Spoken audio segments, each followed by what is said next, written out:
আসসালামু আলাইকুম। ফার্মস ভিডিওর পক্ষ থেকে আপনাকে স্বাগতম। এখন ভিডিওতে যে বিষয় নিয়ে আলোচনা করা হবে সেই বিষয়টি হলো বারোমাসি আম আপনারা কিভাবে পাবেন এবং বারোমাসি আমের গাছ কিভাবে লাগাতে হয় এবং বারোমাসি আমের গাছ লাগালে কখন কখন ফল পাওয়া যায়, এই বিষয় নিয়ে এই ভিডিওতে আলোচনা করা হবে। আমার এই ভিডিওটি যদি ভালো লেগে থাকে তাহলে প্লিজ লাইক, শেয়ার, কমেন্ট এবং সাবস্ক্রাইব করবেন।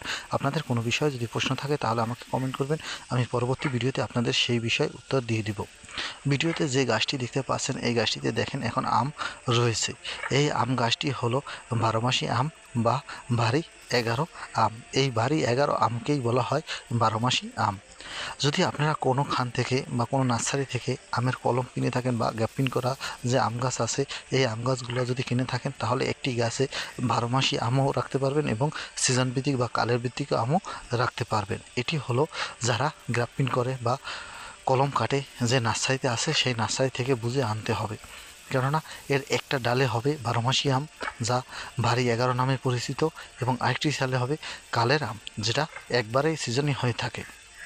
বারোমাসি আম সাধারণত আমরা যেভাবে দেখে থাকি এটি সিজনি আমের আগে হয় একবার এবং সিজনি আম যখন শেষ হয়ে যায় তারপরে একবার হয়, বছরে 2বার দেখা যায়।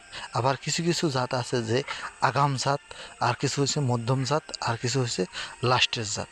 এই জাত যদিগুলো মিশিয়ে 3 থেকে 4টি গাছ যদি দেখা যায় যে একটা গাছে কলম করা হয় তখন দেখা যায় যে ওই আম গাছে 12 মাসেই আম পাওয়া যায়। কিন্তু এই ক্ষেত্রে মনে রাখতে হবে যে আপনার যে গাছটায় যে গাছের কলম রাখা হয়েছে, যে জাতের কলম রাখা হয়েছে ওই জাতের গাছটা যদি মরে যায় বা কেটে ফেলা হয় তখন আর ওই গাছে ওই জাতের আম পাওয়া যাবে না।